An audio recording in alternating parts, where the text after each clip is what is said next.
Hello students, आज मैं next lecture आप लोगों के लिए लेके आया हूँ। Lecture number 4, equilibrium constant and its unit.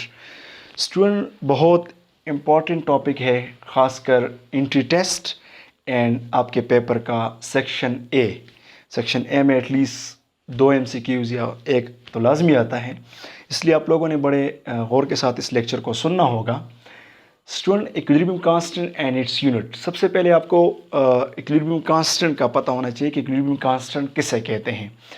Equilibrium constant basically जो रिएक्टेंट और प्रोडक्ट होता है इसके दरमियान रेशो को कहते हैं। प्रोडक्ट एंड रिएक्टेंट के दरमियान रेशो को कहते हैं। इसकी डिफिनीशन ज़रा मैं आपको पढ़ के सुनाता हूँ। The equilibrium constant is the ratio of product of the concentration of the product to the product of the concentration of reactant at equilibrium state। Student, आपने यहाँ पे 2 प्रोडक्ट्स लगे हुए हैं, आप इससे थोड़े से कंफ्यूज होंगे, लेकिन ये जो एक प्रोडक्ट्स है इसका मतलब है हासिल ज़रब वाला। यानी अब मैं आपको आगे समझाऊंगा कि जब आपके पास ये प्रोडक्ट्स है, ये C एंड D का प्रोडक्ट्स, ये products into product and products into reactant, यानी ये इनकी दोनों के दरमियान जो प्रोडक्ट्स, एक प्रोडक्ट इसके लिए इस्तेमाल हुआ इस तारीफ के अंदर कि constant at the ratio of the product of the concentration of the products to the products of the concentration of reactant. तो हम सादा अल्फाज में कह सकते हैं कि इक्विलिब्रियम कांस्टेंट जो है ये रेशो है प्रोडक्ट्स और रिएक्टेंट्स के दरमियान। स्टूडेंट्स, मेरे पास ये एक जनरल रिएक्शन है A प्लस बी, ये हमारे पास रिएक्टेंट होता है, ठीक है। ये आपस में रिएक्ट करके और C प्लस डी बनाते हैं, ठीक है। C ये हमारे पास प्रोडक्ट है। तो इसको अगर हम Kc के फॉर्म, इक्विलिब्रियम कांस्टेंट में उसकी यूनिट निकालेंगे तो इसको Kc की फॉर्म में हम लिखेंगे। इसके लिए कुछ कंडीशन है। सबसे पहले कंडीशन तो ये है कि आपके पास रिवर्सिबल रिएक्शन का होना ज़रूरी है, ठीक है। दूसरी बात ये है कि आप Kc की वैल्यू जब लिखेंगे तो प्रोडक्ट को आप नोमिनेटर के अंदर लिखेंगे और रिएक्टेंट को आप डिनोमिनेटर में लिखेंगे, ठीक है। दूसरी बात याद रखनी है, प्रोडक्ट को आप नोमिनेटर में लिखेंगे यानी ऊपर लिखेंगे, ये जो लाइन है इसके ऊपर लिखेंगे। यानी अब मैं फॉर एग्जांपल मेरे पास 2/4 है, ठीक है, ये 2 नोमिनेटर है, ये डिनोमिनेटर है 4, तो ऊपर आप लिखोगे प्रोडक्ट को और नीचे आप क्या लिखेंगे, रिएक्टेंट को। और अब ये K जो है इसको लिखने का तरीका है कि Kc equal to the product, ये हो गया C plus D, C and D and reactant A and B। अब Kc जो है ये क्या मतलब, K जो है ये इक्विलिब्रियम कांस्टेंट है। K किसको शो करता है, इक्विलिब्रियम कांस्टेंट को, और C कंसंट्रेशन को। C किसको शो करता है, कंसंट्रेशन को। ये जो स्क्वायर ब्रैकेट, ये स्क्वायर ब्रैकेट है, ठीक है, ये स्क्वायर ब्रैकेट है, ये शो करता है concentration in mole dm cube. ये क्या शो करता है, concentration in mole dm cube, ठीक है। और ये हमारे पास एक्सपोनेंट है, A B small B D C A, ये हमारे पास क्या है, एक्सपोनेंट है। तो ये आपने इक्विलिब्रियम कांस्टेंट को समझा। अब हम देखेंगे कि इसकी यूनिट्स कैसे हम निकालेंगे, इसकी यूनिट्स हम कैसे निकालेंगे। तो इक्विलिब्रियम कांस्टेंट का स्टूडेंट्स यहाँ तक आप नोट करें, या तो मैं रेस करता हूँ।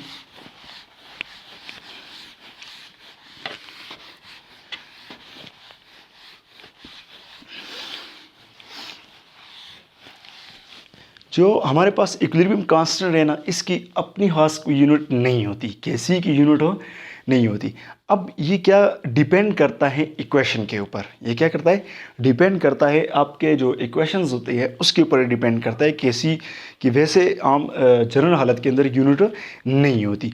अब मैं आपको एक पहला केस बताऊं कि Kc की, एक 2-3 केस के डिस्कस करेंगे हम कि Kc की कोई यूनिट नहीं है। Kc has no unit, has no unit, ठीक है। अब इस केस के अंदर हम डिस्कस करेंगे कि Kc की यूनिट किस तरह नहीं है, ठीक है। तो बच्चों नोट करें अपने पास, जब आपके पास number of mole of reactant and product equal होंगे तब Kc की यूनिट नहीं होगी, मैं दोबारा रिपीट करता हूँ कि जब आपके पास रिएक्टेंट और प्रोडक्ट के नंबर ऑफ मोल जो है वो बराबर होंगे, उस केस के अंदर आपके पास केसी की यूनिट नहीं होगी, क्योंकि एक दूसरे को क्या कर देंगे, उससे कंसंट्रेशन एक दूसरे को कैंसिल कर देंगे, तो उसको कोई यूनिट नहीं होगी। इसकी एग्जांपल मैं आपको देता हूँ। फॉर एग्जांपल हमारे पास है H2, ठीक है, उसके बाद है I2, ये गैसियस स्टेट के अंदर है, ये भी गैसियस स्टेट में है। ये रिएक्ट कर लेते हैं और हमें जो प्रोडक्ट इसका मिलता है वो HI। तो ये 2 बैलेंस करें इसको, ये भी गैस। बच्चों एक बात याद रखें कि यूनिट निकालने के लिए आपको आपकी जो इक्वेशन है वो बैलेंस होनी चाहिए। आपकी equation right and left side पे क्या होनी चाहिए, बैलेंस होनी चाहिए। ठीक है स्टूडेंट्स, अब ये हमारे पास दो और ये ठीक हो गया। अब इसको केसी की फॉर्म में लिखेंगे। किसके फॉर्म में लिखेंगे, केसी की। तो रूल्स आपके माइंड में होंगे। तो केसी किसके बराबर हो जाएगा, पहली बात मैंने आपको कही थी कि प्रोडक्ट डिवाइडेड बाय रिएक्टेंट। अब ये आपके पास प्रोडक्ट है, ठीक है, तो प्रोडक्ट हमारे पास क्या आया, HI, इसकी स्क्वायर ब्रैकेट लिख लें। अब जो कोफिशिएंट्स होता है ये, इसको हम एक्सपोनेंट में लिखते हैं, तो मैंने 2 लिख लिया। ठीक है स्टूडेंट्स, अब यहाँ पे हम H2 की बात करते हैं। इसको अपनी जगह पे लिखें, इसके साथ कुछ भी नहीं है, ठीक है, 1 है, 1 हम लिखते नहीं है। अब इधर I2, ठीक है, और ये, ठीक है, अब इसका 1 है, ऊपर 1 लिखते नहीं। अब इसका 1 मोल, इसका 1 मोल, इसका 1 एंड 1 2, इधर भी 2। रिएक्टेंट और प्रोडक्ट दोनों के नंबर ऑफ मोल्स क्या है, बराबर हैं। ठीक है, अब इसकी यूनिट हम देखते हैं कि यूनिट क्या है। तो इसको यहाँ पे जगह नहीं, मैं आगे कर लेता हूँ, इजिकल टू, अब इसकी HI, ठीक है, इसकी यूनिट क्या होगी, मोल पर DM cube, minus DM cube लिख लें, ठीक है, और इसको स्क्वायर 2 लिख लें। ठीक है, अब इस यहाँ पे आ जाएं, यहाँ पे है मोल पर DM क्यूब, माइनस लिख लेता हूँ ताकि, और ठीक है, और इसके जो प्रोडक्ट की सेकंड I की है उसका लिख लें मोल पर DM क्यूब। ठीक है, अब यहाँ पे 2 है, मतलब एक 2 है, इसके 2 है तो 2 है। अब इसमें से एक इसके साथ कट गया, एक इसके साथ कट गया, अब एक रह गया, जो रह गया वो इसके साथ कट गया, एक इसके साथ कट गया। तो इस केस के अंदर केसी की कोई भी यूनिट नहीं है, तो आप लिखें KC is a no unit, no unit. तो अगर इनकी टेस्ट में आ जाए या आपके सेक्शन ए के अंदर जो MCQs होता है पेपर में वहाँ पे आ जाए, तो आप शॉर्टकट भी एकदम से नज़र घुमा के number of mole of reactant product को देख सकते हैं। अगर रिएक्टेंट और प्रोडक्ट के नंबर ऑफ मोल बराबर होंगे तो आप एकदम जो ऑप्शन होगा कि इज़ नो यूनिट, तो आप उसमें लिख लें कि इसकी यूनिट नहीं है। ठीक है स्टूडेंट्स, अब स्टूडेंट में एक और केस आपको सामने बयान करूँगा, उसको ज़रा गौर से सुनना है। अच्छा, अब सेकंड केस क्या है, सेकंड केस हमारे पास ये कि केसी की यूनिट होगी जब हमारे पास, केस बी, कि जब हमारे पास क्या हो, मोल ऑफ प्रोडक्ट जो हैं वो रिएक्टेंट से ज़्यादा हो। When the moles of product is greater than reactant. ठीक है, जब प्रोडक्ट के नंबर ऑफ मोल जो हैं, when the moles number of mole of product is greater than the reactant. ठीक है, जब आपसे उससे ज़्यादा होंगे तो उस केस के अंदर, चलिए स्टूडेंट उसके लिए एक एग्जांपल आपको देते हैं। फॉर एग्जांपल हमारे पास है N2O4, ठीक है, इसी स्टेट के अंदर है। अब ये रिएक्ट करते हैं और मतलब इसका जो प्रोडक्ट्स होता है वो होता है NO2। ठीक है, बैलेंस करेंगे क्योंकि बैलेंस करना लाजमी है, N2 तो 2 कर लेते हैं, 4 बराबर हो गया। ठीक है, सेम हम इसको क्या करेंगे, केसी के फॉर्म में लिखेंगे। क्या करेंगे, केसी के फॉर्म में लिखेंगे। अब आप इस काबिल हुए होंगे कि आप खुद केसी के फॉर्म में लिख सकते होंगे। प्रोडक्ट को क्या करेंगे स्टूडेंट्स, प्रोडक्ट्स को के नॉमिनेटर में लिखेंगे। नॉमिनेटर के अंदर आपने प्रोडक्ट्स लिखा, स्क्वायर ऊपर लिखा, और आप क्या करेंगे, N2 इंटू ओवर ठीक है। अब N2 ये एक ही है, N2O4, ठीक है। अब इसको आपने ऐसे लिखा, ठीक है। अब इसकी यूनिट निकालें, मैं आगे ही निकाल लेता हूँ। अब इसकी क्या है, मोल पर डीएम क्यूब, ठीक है। ऊपर 2 है, 2 लिख लें, इसका मतलब है कि ये 2 है। ये क्या है, इसको आप ट्वाइस डॉट लगा के मोल पर डीएम क्यूब भी साथ में लिख सकते हैं, स्पेस नहीं है, मैंने डायरेक्ट लिख लिया। अब हम मोल पर डीएम क्यूब, ठीक है। अब यहाँ पे तो एक ही है, तो स्टूडेंट्स इसमें 2, एक इसके साथ कट जाएगा, इसके साथ एक बाकी रह गया। तो इस केस के अंदर क्या हो गया, मोल पर डी एम क्यूब इसकी यूनिट होगी। तो केसी की यूनिट आपके पास होगी जब क्या होगा, प्रोडक्ट के नंबर ऑफ मोल क्या होंगे, रिएक्टेंट से ज़्यादा होंगे।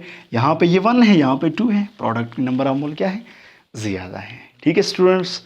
अब स्टूडेंट्स एक नेक्स्ट कंडीशन आपको बताता हूँ।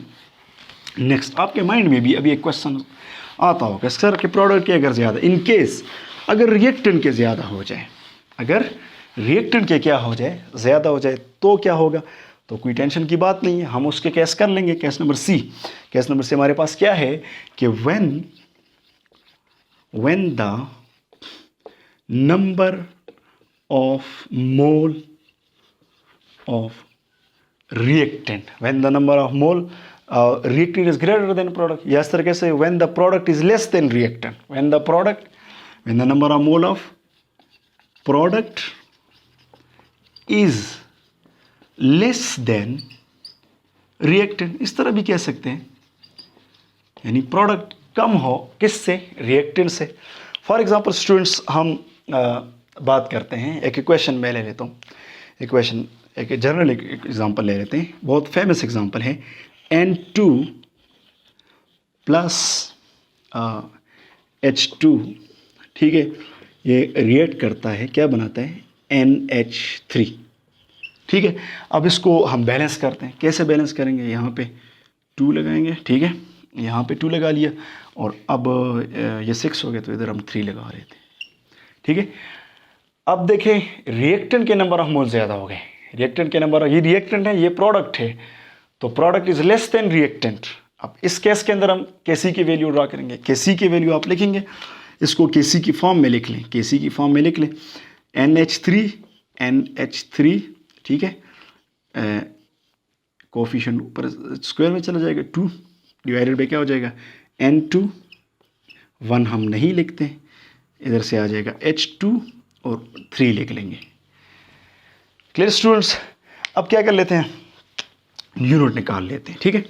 अब NH3 मोल पर डीएम क्यूब, मोल पर डीएम क्यूब, ठीक है, मोल पर डीएम क्यूब, और इसकी 2 पावर क्या है, 2।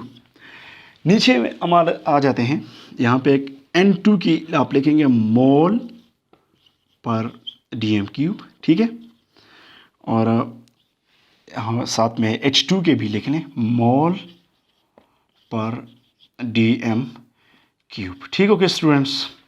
यहाँ तक क्लियर हो गया आपको। अब इसके ऊपर पावर क्या है, 3, तो आप लिख लेंगे पावर 3, यहाँ पे क्या लिखेंगे, पावर 3। अब आप इसको ओपन भी लिख सकते हैं, यानी ये 3 है, इसको आप 1 मोल टाइम, 2nd मोल टाइम, 3rd मोल टाइम भी लिख सकते हैं, और इसको जो 2 टाइम, इसको आप 2 टाइम लिख सकते हैं, ठीक है। हम यहाँ से काट लेते, इसका 1 मोल, इसका 1 मोल गया, यहाँ पे 1 मोल रह गया, वो 1 मोल जो रहता है वो भी कट जाता है इसके साथ, ठीक है। तो इसमें 3 में से कट गए 1, ठीक है, तो कितना रहेगा, 2 मोल पर, यानी हम लिख सकते हैं 1/मोल, ठीक है, dm³ -3 × 2, 2 रह गए, 1 कट गया। अब बच्चों यूनिट फ्रैक्शन के अंदर इस तरह नहीं होता, इसको हम ऊपर लेके जाएंगे। जब आप इसको ऊपर लेके जाओगे, इसको मज़ीद सिंप्लीफाई करेंगे, जब मज़ीद सिंप्लीफाई करेंगे तो आपके पास क्या हो जाएगा, 1/मोल, और ये अंदर मल्टीप्लाई हो जाएगा 2, ये 2 अंदर मल्टीप्लाई हो जाएगा, 2 क्या हो जाएगा, अंदर मल्टीप्लाई हो जाएगा, और 2 3 ज़ार 6, dm³ क्या हो जाएगा, -6 हो जाएगा। तो जब ये ऊपर जाएगा तो क्या हो जाएगा, मोल -2 and 2 +6, dm³ क्या हो जाएगा, +6। तो इस केस के अंदर हमारे पास केसी की ये यूनिट हो गई। तो बच्चों हमें इन सब डिस्कशन से ये पता चला कि केसी की मतलब यूनिट जो है वो किसके डिपेंड करती है, वो एक क्वेश्चन के ऊपर, उस एक्सप्रेशन के ऊपर डिपेंड करती है जो हमारे पास क्या होगी, गिवन होगी। उम्मीद करता हूँ आप लोगों को ये टॉपिक समझ आया होगा। फिर भी कोई आप लोगों को मसला है तो कमेंट्स में पूछें, इंशाल्लाह आपको क्लियर करवा दूँगा। ओके, अल्लाह हाफिज़।